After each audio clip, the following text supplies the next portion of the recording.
수요 기도의 말씀은 신명기 34장 9절에 있는 말씀 한 절 봉독하고 우리 히브리어 사메크의 두 번째 시간 우리가 갖도록 하겠습니다.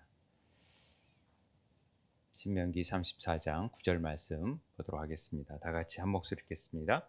모세가 눈의 아들 여호수아에게 안수하였으므로 그에게 지혜의 영이 충만하니 이스라엘 자손이 여호와께서 모세에게 명령하신 대로 여호수아의 말을 순종하였더라. 아멘. 알파벳송 한번 해야죠. 사맥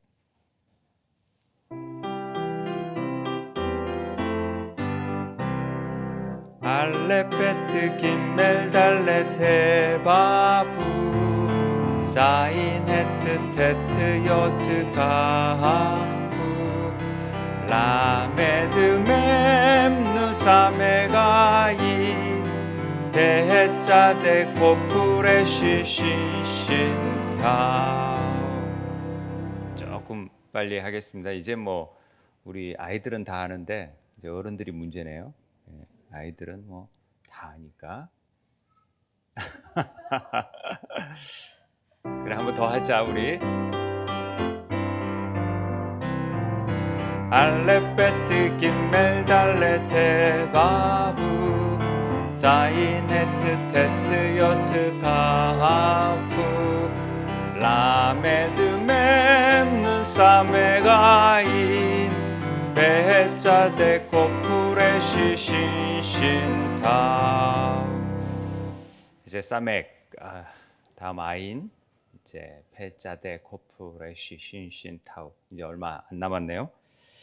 15번째 글자가 우리가 사맥이라는 글자를 배웠습니다. 이 사맥이라는 글자의 어떤 의미, 이미지를 우리가 알고 있어야 이 사맥으로 되어진 단어들은 이런 이미지가 있을 거라는 것들이 거의 이 안에 들어가 있어요.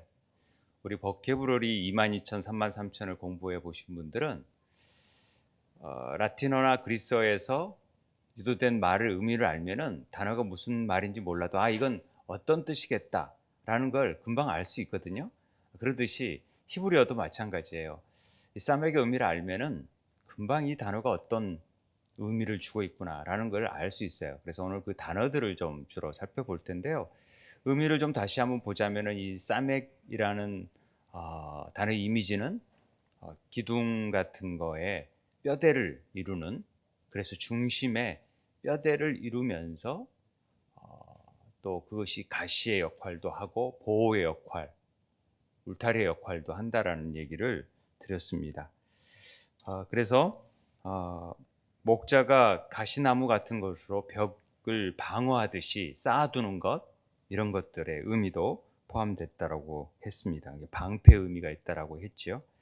그다음에 사메크의 상형 문자는 이 기둥, 집을 지탱하는 어떤 의미, 그래서 지지하다, 유지하다, 붙잡아주다, 이런 의미가 있다. 그래서 이제 발전돼서 뭐뭇에게 의지하다, 뭐뭇을 붙잡아주다 등의 뜻이 있습니다. 이게 이제 원형적인 사이클이 있다 그랬잖아요. 바부가 길게 연결되어져서 그렇게 해서 이 사메크는 바부의 원형이다. 그래서 원형적인 의미가 있다. 닫힌 원이다. 순환. 그래서 영속성의 의미를 가지고 있다. 그래서 이 사메크가 음가가 게마트리아 숫자 값이 60인데 우리가 환갑의 의미하고도 연결할 수 있을 만큼 돌아오는, 다시 원점으로 돌아오는, 역사가 돌고 돌잖아요. 순환의 의미가 있다라는 것을 말씀드렸습니다. 오늘은 그 게마트리아 숫자의 값의 의미하고 또 그 단어들을 좀 살펴볼 텐데요. 이 60, 15번째 글자잖아요. 숫자 값이 60이라는 것은 줄이면은 6 플러스 0이에요. 그러니까 6은 바브라 그랬잖아요. 6번째가 바브 글자의 이 연장선이다, 원형 사이클을 이루고 있다라는 얘기를 드렸습니다. 그래서 이 이 사메크라는 단어는 항상 이렇게 바브의 연장선이기 때문에 바브가 하늘과 땅을 연결시켜주는 역할을 하잖아요. 멋의 역할을 하니까 이미지가 멋이니까. 그러니까 이 연결한다라는 관계한다라는 측면에서 결혼의 링을 설명해 드렸잖아요.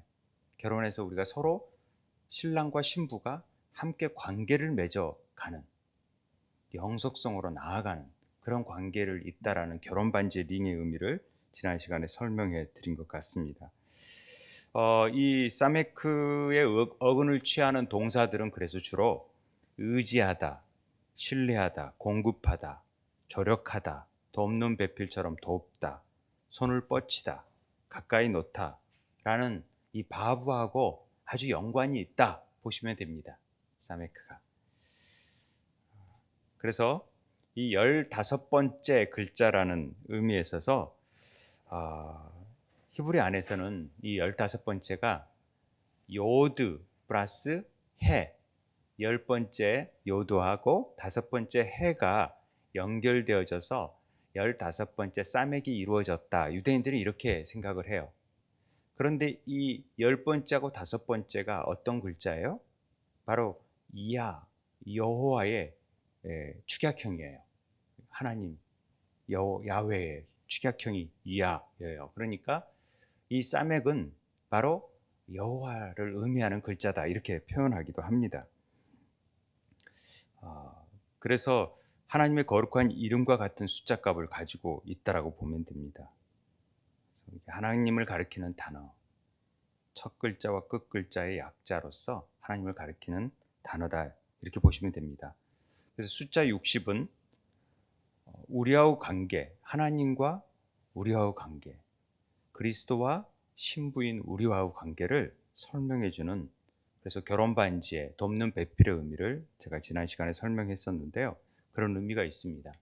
그러니까 우리가 아가서 3장 7절에 보면 볼지어다 솔로몬의 가마라, 이스라엘의 용사 중 60명이 둘러쌌는데, 이건 60명이 둘러쌌다라는 것은 그냥 우리가 이 개념을 몰라버리면 60명이라는 숫자가 그냥 둘러쌌나 보구나 생각하는데, 이 사맥이라는 동사가 60이라는 숫자하고 둘러진치다, 솔로몬의 가마를 용사들이 둘러진치다라는 것은 그리스도의 신부로서의 역할들을 해 나간다라는 것이죠. 그래서 아가서 6장 8장의 왕비가 60명이다라는 의미는 바로 돕는 배필로서의 60명이 둘러싸여 있다라는 의미를 나타내는 의미로서 우리가 이해될 수 있는 것이죠.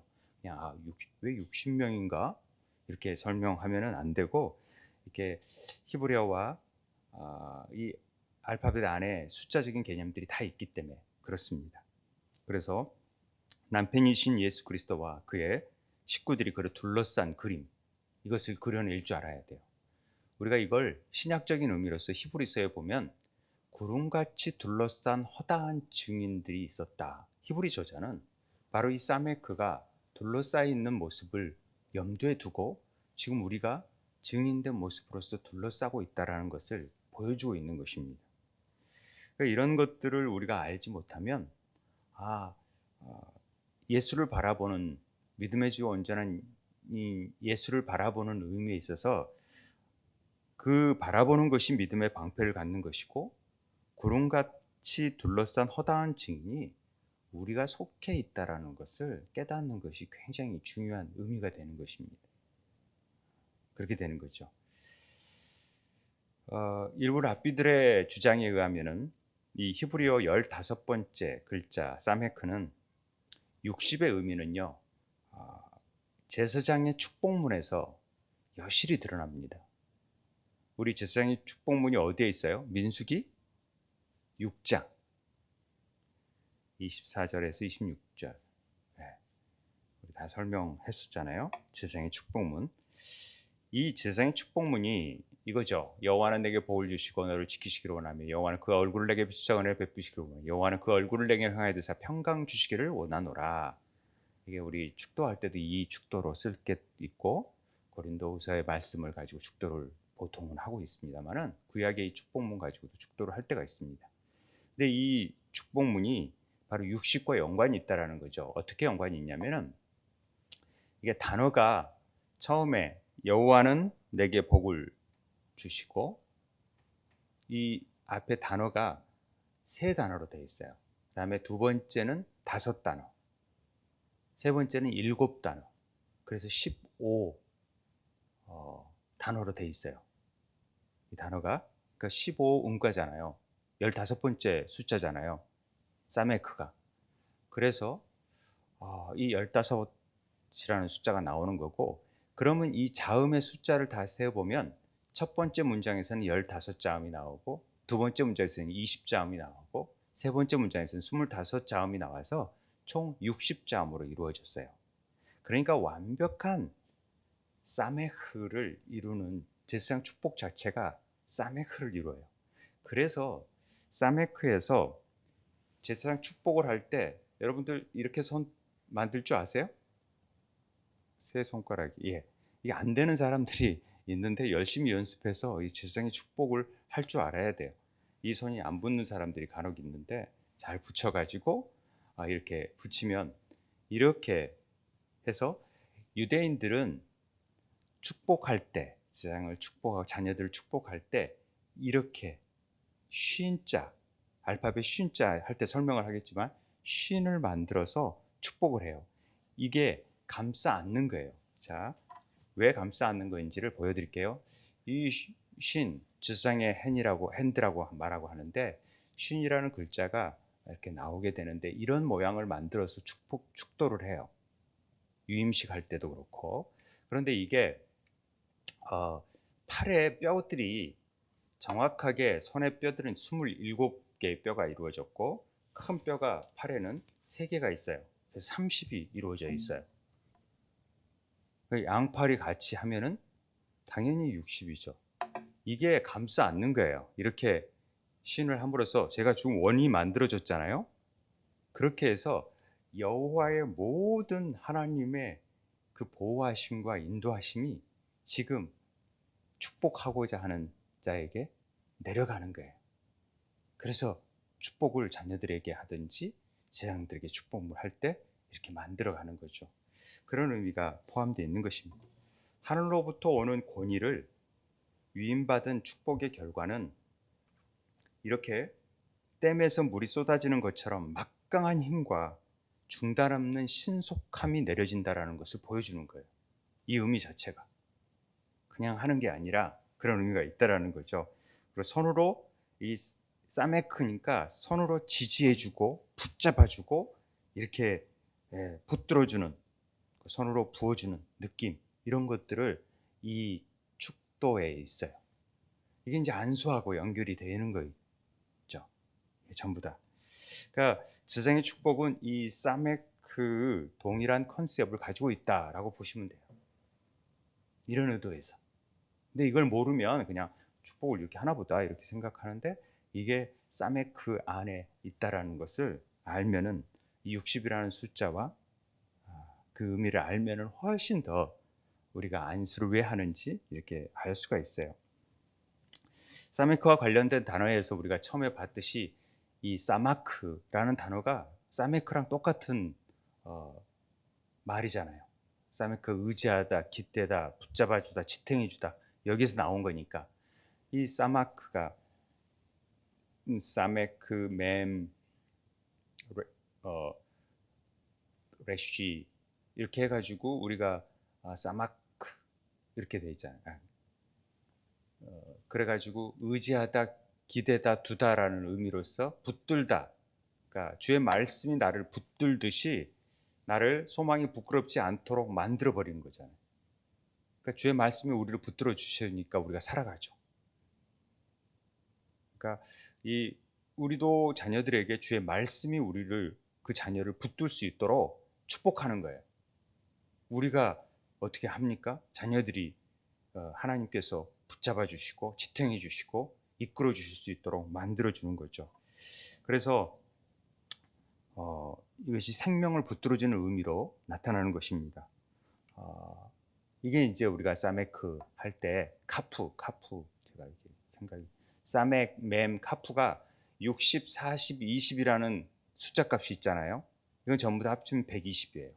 그러니까 이 두 번의 지지가 60의 두 배수가 되는 거죠.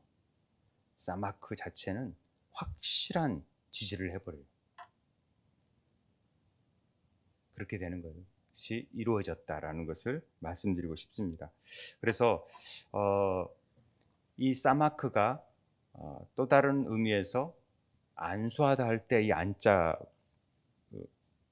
손 숫자에다가 이렇게 얹을 안자를 쓰는데 안수한다라는 의미가 다른 의미가 아니라 그냥 사마크예요. 야드, 사마크 야드 하면은 안수가 되는 거예요. 그러니까 안수는 지지해 주는 거예요. 붙잡아 주는 거예요. 그게 안수 의미가 되는 것입니다. 그러니까 유대인들이 수송아지를 회막에 끌고 와서 아론과 그의 아론들은 송아리 머리에 안수하잖아요. 그것들은 우리의 죄를 완전히 정가시키면서 그가 이렇게 지탱하도록 만들어줘 버리는 거죠. 야들을 싸마크하는 거니까. 그래서 제사장 유임식 할 때도 안수를 하는, 우리가 이제 임직식 하게 되는데 안수를 왜 하느냐, 바로 이런 의미가 있다라는 거죠. 그래서 옛날 유대 랍비들은 이 서품식, 유임식을 이 세마크에서 나온 세미카라고 얘기하는 거예요. 똑같은 단어를 자음을 쓰고 있는데, 그래서 안수할 때 제자의 머리에 선생의 손을 얹어 안수할 때 그를 둘러싸고 있는 모든 에너지가, 우리 엘리야와 엘리사를 안수하듯이 에너지가 그가 배운 지식에 원하는 것들이 제자들에게 그대로 부어진다라고 생각을 했어요. 그렇기 때문에 랍비들의 전통적인 방식에서 이렇게 꼭 안수를 서품식 때 하는 것을 우리도 똑같이 임직식 때 하게 되는 것이죠. 그래서 장로님들, 안수 집사들, 권사님들에게 안수하는 것들을 하고 있는 것입니다. 그래서 우리가 이렇게 둘러싼다라는 것은, 둘러싸서 안수도 하고 같이 이렇게 한다라는 것은 그렇게 서로 지지해주고 해준다는 의미가 되어지는 거예요. 그러니까 기도할 때 우리는 손잡고 둘이 이렇게 함보다도 손잡고 이렇게 손을 잡는다라는 것은 원을 만드는 거잖아요. 그러니까 둘러싸서 사마크로 만들어져서 하나님의 지지를 받고 울타리 안에 보호를 받고 그 안에서 이렇게 지탱한다라는 의미가 포함되어 있다. 그래서 훨씬 더 기도의 화살이 모아지는 것을 경험하는 거죠. 이렇게 같이 둘러서 손잡고 하면 그렇대요. 훨씬 기도의 능력이 있다고 합니다. 그래서 사메크는 이런 진실된 지원의 의미를 가지고 있다. 하나님의 형상과 닮아져 있다. 이런 말을 하고 있습니다. 누가복음 4장에 예수님께서 해질 무렵에 사람들이 온갖 병자들을 데리고 나오매 예수께서 일일이 그 위에 손을 얹으사 고치시니, 이렇게 되어져 있습니다. 손을 얹는 것 자체가 사마크라는 것입니다. 병자들이 왔어요. 근데 손을 얹었어요. 그러면 고쳐지는 거예요. 놀라운 일이 나타나죠. 마가복음 5장에도 회당장 중에 야이로라 하는 이가 와서 예수를 보고 발 아래 엎드려 간곡히 구하이르되 내 어린 딸이 죽게 되었사오니 오셔서 그 위에 손을 얹어 주십시오. 그러면 그로 구원을 받아 살게 하소서 하거늘. 여러분, 손을 얹는다라는 것은 그로 구원을 하게 만드는, 병을 고치는 일도 있고 구원하게 만드는 일도 손을 얹는 안수의 의미 안에 포함되어 있다는 것입니다. 그리고 뱀을 집어올리며 무슨 독을 마실지라도 해를 받지 아니하면 병든 사람에게 손을 얹은 즉 나으리라. 이렇게 치유하는 역사가 있다라는 것입니다. 그러니까 손을 얹는 것은 죽은 자가 살아나고 구원받아서 살아나는 것을 의미하는 것이 이 안수에 굉장히 의미가 포함되어 있다라는 것이죠. 성경에서 안수는 손을 얹는 것을 의미하고 이 손은 하나님의 능력입니다. 그렇잖아요. 하나님의 영, 그가 가진 진리를 고스란히 전수해 주는 것이 바로 안수다. 이렇게 보시면 됩니다. 우리가 누가복음 11장에 보면은 내가 만약 하나님의 손을 힘입어 귀신을 쫓아낸다면 하나님 나라가 이미 너희에게 임하여졌다 그랬잖아요. 그러니까 하나님의 손은 실제적으로 병행 구조인 마태복음에서는 하나님의 영으로 나와요. 하나님의 성령을 힘입어 귀신을 쫓아내는 것이면 하나님 나라가 이미 임해졌다. 그러니까 하나님의 손과 하나님의 영, 성령은 같다라는 거죠. 하나님의 그 약속의 능력과 성령은 다 같은 거예요. 약속의 영이니까. 그래서 우리가 이 손의 의미를 알면 된다는 거죠. 그래서 성경에 손을 얻는 것은 하나님 나라가 임하는 것과 같아요. 굉장히 중요한 의미가 있죠. 하나님 나라가 임해버려요. 하나님의 영이 임함, 하나님 나라가 임한다. 이런 의미로 우리가 발전할 수 있습니다. 이게 굉장히 중요한 의미라는 것을, 이 안수가 굉장히 중요한 의미라는 것을 알아주시면 좋겠습니다. 오늘 우리가 읽었던 모세가 눈의 아들 여호수아에게 안수하자가 그에게 뭐가 있냐면 특별히 영이 임하는데 지혜의 영이 임한다고 했어요. 지혜의 영이. 그러니까 성경이 말하는 안수의 손을 얻는 것은 바로 지혜의 영을 충만케 하는 일이에요. 그러니까 자녀들에게 자꾸 손을 얹고 기도하시면 좋아요. 세상의 축복권이 있으니까 하나님의 축복권이 임해라고 세상의 축복문을 통해서 자꾸 이렇게 축복해 주는 게 중요한 일입니다. 하나님의 손, 하나님의 지혜로 그래야 귀신, 더러운 영, 악한 영들을 제거할 수 있어요. 하나님의 영이 임하면, 하나님 나라가 임하면 이것들이 다 떠나가게 되어 있거든요. 그래서 병든 것, 온전히 보고 듣고 걷지 못하던 구조로부터 이제는 온전히 보고 온전히 듣고 온전히 걷게 되는 부분적인 것에서 완전한 것으로 이루어지는 일들이 바로 안수에서 나타나는 거죠. 그래서 마가복음 8장 25절에도 그 눈에 다시 안수하심에 그가 주목하여 보더니 나아가 모든 것을 밝히 보는지라. 그러니까 안수를 해주면 그가 눈이 밝혀지고 제대로 보게 되고 더러운 것이 나가고, 그렇기 때문에 이 안수가 굉장히 중요한 의미를 갖는다. 이걸 뭘 잘못해가지고 이단에서 막 자꾸 때리고 막 안수를 이상하게 안 차리라고 막 함으로 인해서 더 병들게 만들고 그런 경우가 있는데 그렇다라는 거죠. 이 내용이 단순히 맹인이 일반적인 치유를 해가지고 눈이 띄어졌다라는 것, 보게 됐다라는 기록만은 아니라는 것을 우리는 알지요. 그 중의적인 의미로 하나님의 아들 메시아가 오셔서 기적을 베푸셨다라는 것을 넘어서 하나님의 진리를 온전히 보고 듣지 못하던 맹인 같은 우리, 맹인과 같은 자들이, 이스라엘이 예수 그리스도의 진리를 통해서 밝히 보고 듣고 행하는 것을 상징하는 것입니다. 영적인 눈을 뜬다라는 것은 바로 그런 의미가 있다라는 것을 계속해서 설명드렸잖아요. 알레고리적으로만 해석한다 이런 차원이 아니라는 거죠. 절대 성경을 깊이 보면은 그런 현상만을 보여주기 위한 책이 아니라는 것을 알 수가 있어요. 이것이 진정한 치유이고 이걸 하기 위해서 하나님의 손을 얻는 거예요. 이걸 치유하기 위해서 육신의 겉모습뿐만 아니라 내면의 것들을 회복시키려고 사실 손을 얻는다라는 것이죠. 안수의 본질은 바로 하나님의 손으로 우리의 마음에 하나님의 법을 이렇게 해주시는 일이 바로 안수라는 거죠. 법을 세워가는 일이에요. 우리 마음 안에. 그게 신명기 9장에서 두 돌판을 주시는 사건이 하나님의 손으로 기록된 거잖아요. 하나님의 손으로 기록해져서 그것들이 이제 에레미야에서 우리 마음의 법을 마음 신비에 새겨버려요. 마음에 기록해버리는 거죠. 나타나는 거죠. 잘할 수 있도록. 그래서 그들의 악행이나 다시는 그 죄를 기억하지 아니하게 해버리는 것이 하나님의 계획이시라는 것입니다. 그러니까 하나님의 법이 마음에 새겨지지 않는 안수 행위들 있잖아요. 그것은 요식행위에 불과합니다. 그러니까 막 무조건 손을 얹는다고 안수한다고 되는 게 아니라는 거죠. 하나님의 법이 세워질 수 있도록 해주는 것이 진정한 의미의 안수라는 것이죠. 그러니까 제가 말씀을 전해서 깨닫는 것은 제가 안수를 하는 것과 마찬가지예요.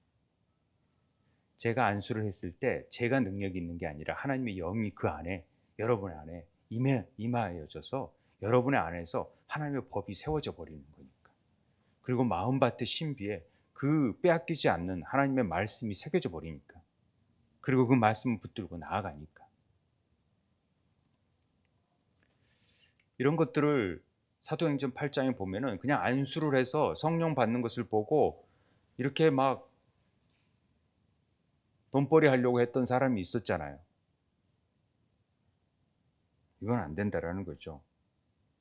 손을 얹는 것 자체가 진정한 회개를 의미하고 또 성령으로 세례를 받게 하게끔 하는 것이 안수의 진정한 의미가 되어진다라는 것을 말씀하고 있습니다.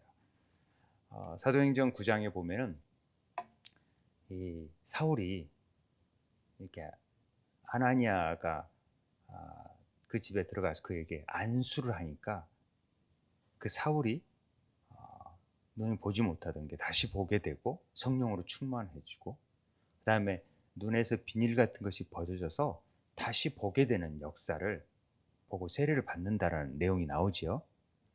그럼 우리가 이걸 잘 알아야 돼.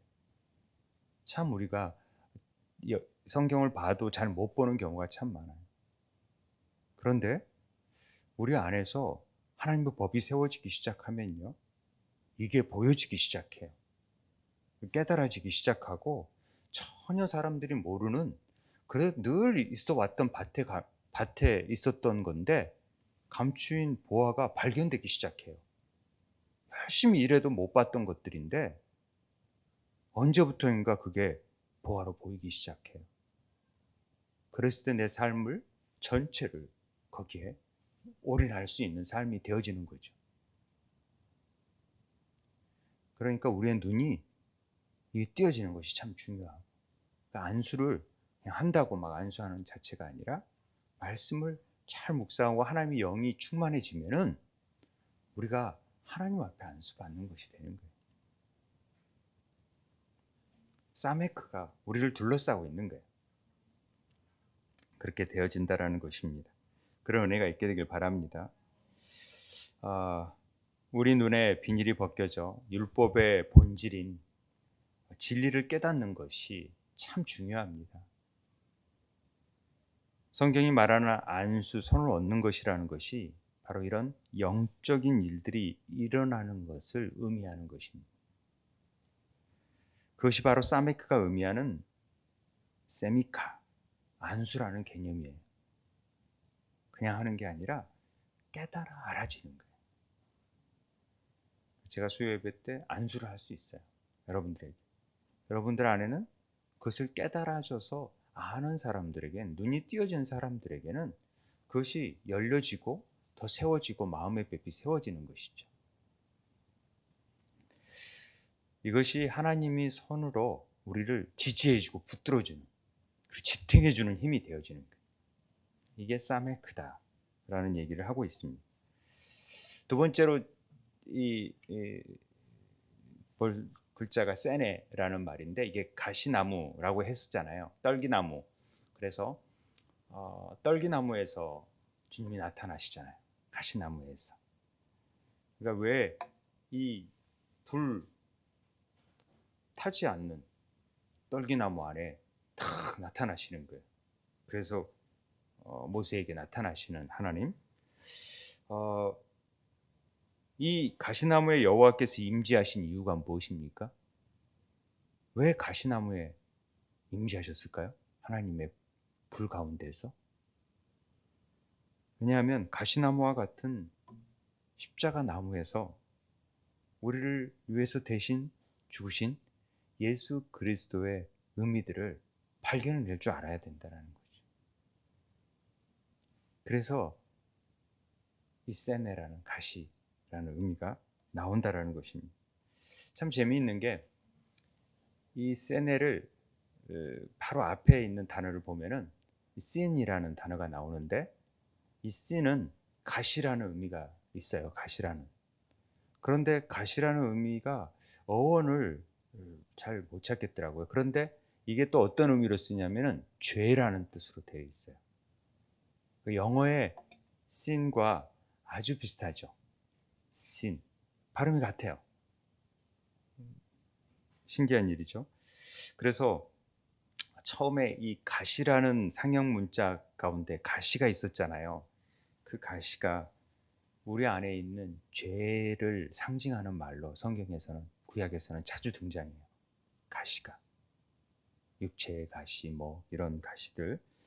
그래서 영어의 sin과 히브리어의 sin은 다 가시다, 죄다, 연관성이 있다. 가시는 육체에 찌르면은 고통을 수반하잖아요. 그러니까 죄도 우리의 양심을 찌르기 때문에 고통스러운 거예요. 늘 사망이 쏘는 것이 죄다, 이런 표현이 나오고, 그래서 가시에 그 쏘는 것이 반복되면 결국은 사망에 이르게 돼요. 죄의 삭은 사망이기 때문에 그렇습니다. 그 죄를 대신 지기 위해서 오신 분이 예수 그리스도시라는 거죠. 십자가에서.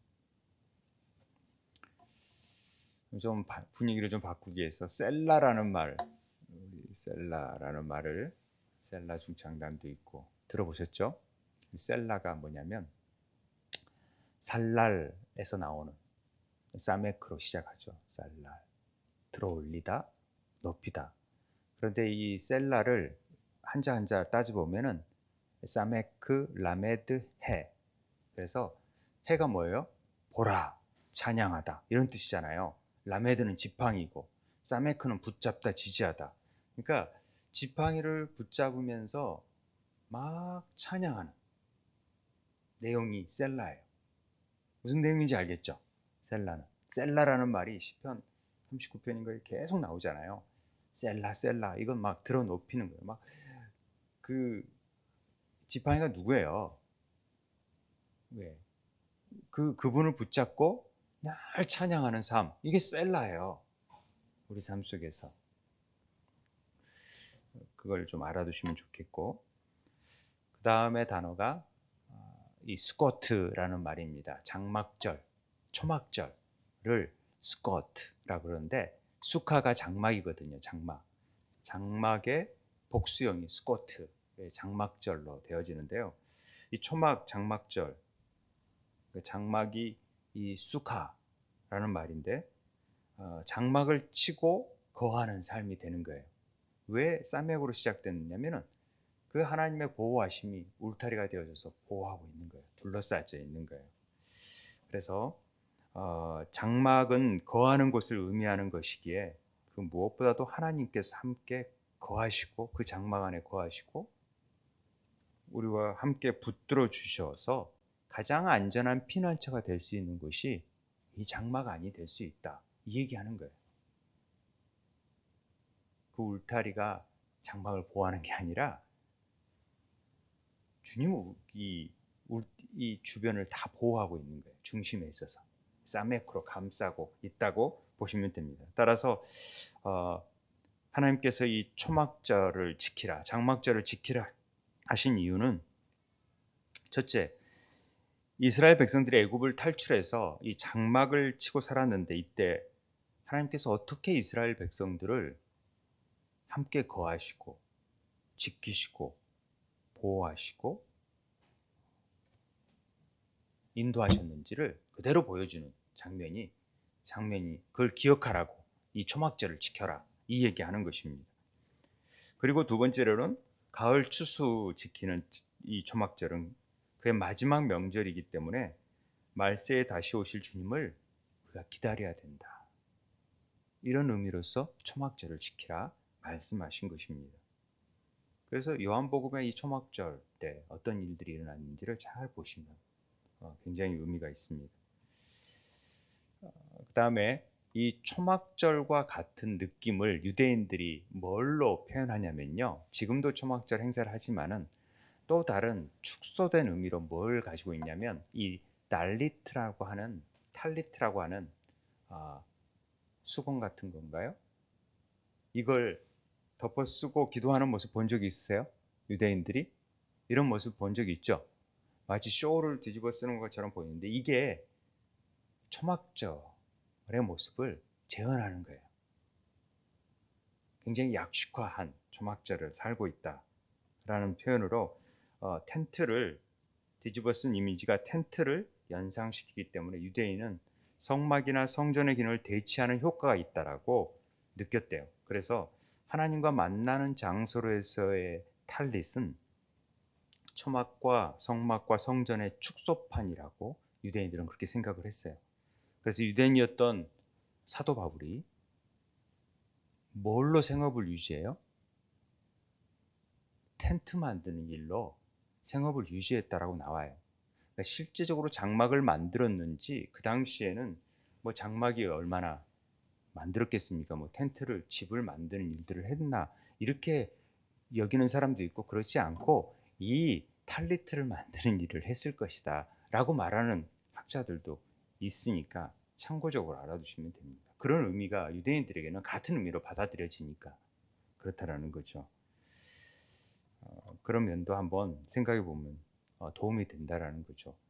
그다음에 이 사메크로 시작하는 단어 중에 사파르라는 단어가 있어요. 이 사파르라는 단어는 숫자를 세다, 계산하다, 숫자에 능통한 이런 뜻이에요. 수학적인 감각이 뛰어난 이런 사람이 사파르예요. 그런데 이런 사람들이 다 서기관이었어요. 그 당시에는. 왜냐면은 히브리 알파벳은 다 숫자와 게마트리아 숫자화 되어 있기 때문에 그것들을 통해서 말을 하고 있으니까 수학적인 사고방식을 모르면 언어를 할 수가 없는 거예요. 그래서 그 의미들이 다 맞추어져서 음가가 맞추어지고 그걸 표현을 해내고 있기 때문에 그러니까 사파르나 이 다 같은 자음이니까 세파르 이게 책을 다 문서 이런 것들을 다 세파르라고 하거든요. 그러니까 서기관들은 반드시 이 책을 가지고 쓸 수 있고 자세히 말한 것들을 책으로 만들 수 있었다라는 거죠. 그러니까 언어의 형태소나 문법의 변형 규칙이 전부 다 우리 수학의 숫자의 체계 안에서 다 이루어져 있다라는 것을 볼 수가 있어요. 그만큼 언어와 수는 아주 연관이 있는 거예요. 그런데 우리는 수학 포기자들이 생기잖아요. 국어는 하면서 이건 말이 안 되는 거예요. 그러니까 수학자가 가장 철학자고 과학자고 문학자예요. 이 수학을 모르면 안 돼요. 언어하고 아주 밀접한 연관이 있기 때문에 그래요.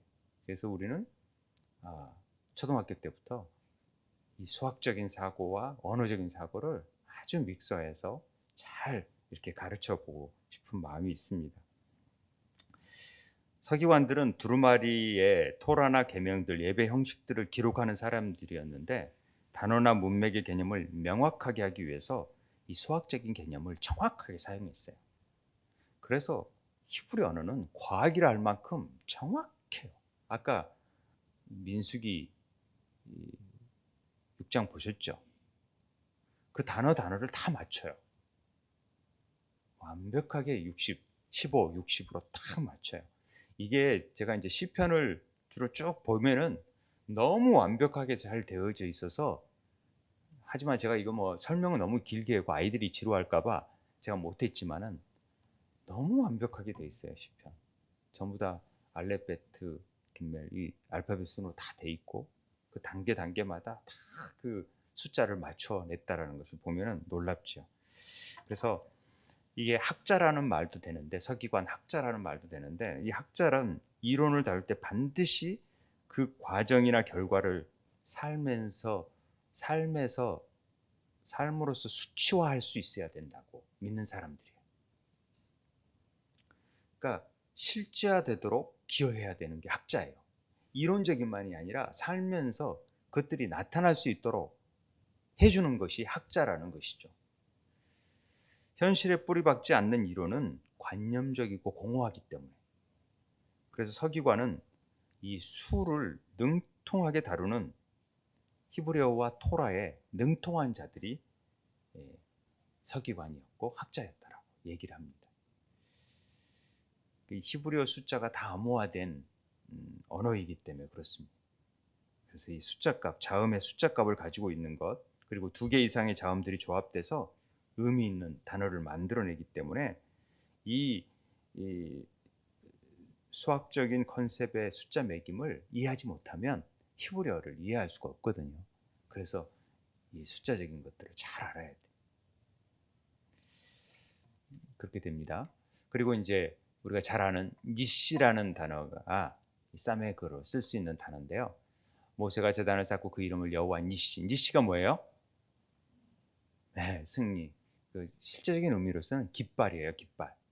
승리의 깃발을 나부낀다 한 그런 의미에 있어서 이제 여호와는 나의 깃발이다 이런 뜻이죠. 니시라는 히브리어를 보면은요,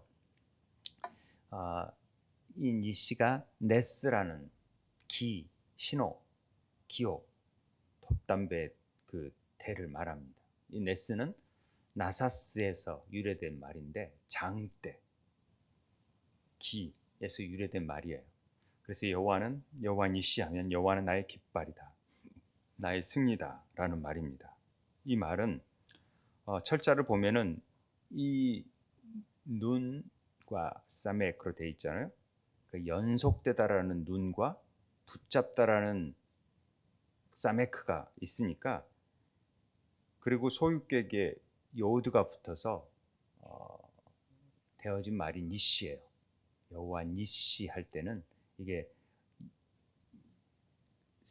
승리의 나의 깃발이 되어지는 거예요. 여호와의 깃발 이렇게 되죠. 그래서 이 단어가 연속해서 붙잡아야 될 대상이 누구냐 이 얘기를 하는 거예요, 우리가. 그러니까 승리의 여호와의 깃발은 연속해서 니시는 연속해서 우리가 계속해서 붙잡아야 될 대상이 누구냐 이 얘기를 하는 것입니다. 그것이 바로 우리 예수 그리스도 아닙니까? 우리는 끊임없이 그분을 붙잡아야 승리를 외칠 수가 있는 것이죠. 하나님과 그리스도는 우리를 의지하고 따르는 자의 승리의 깃발이 되시기 때문에 그렇습니다. 이 니시의 어원이 네스는 장대를 의미한다 그랬잖아요. 민수기 21장에 불뱀 사건이 나오잖아요. 그래서 니시하고 니스, 장대가 연결이 되는 거예요. 그래서 이 장대는 예수 그리스도의 십자가를 의미한다, 이렇게 우리는 볼 수 있는 것입니다. 그래서 요한복음 3장에서도 모세가 광야에 뱀을 들린 것 같이 인자도 들려야 하리니 이는 저를 믿는 자마다 영생을 얻게 하려 하심이라는 말씀을 하게 되는 것입니다. 그래서 우리를 구원하시고자 십자가를 통해서 죄의 권세를 무찌르고 또 승리하시고 영광을 얻으신 주 예수 그리스도를 늘 우리는 셀라 찬양하면서 여호와 니시의 깃발을 끝까지 붙잡을 수 있도록 예수 그리스도를 통해서 많은 사람들이 돌아올 수 있도록 늘 기도하고, 또 우리가 하나님 앞에서 말씀의 마음의 붓이 세워지도록 늘 지지를 받아야 하는 것이 이 사메크를 통해서 배워야 되는 교훈이 될 줄 믿습니다. 그런 은혜가 있게 되길 바랍니다. 우리 함께 기도하길 바라는데요. 먼저 기도할 것은 우리가 주님께 붙잡힌 바 되고 주님이 우리를 지탱할 수 있도록 여호와의 손, 여호와의 영이 우리를 붙들어 주십시오. 우리를 지지하기를 원합니다.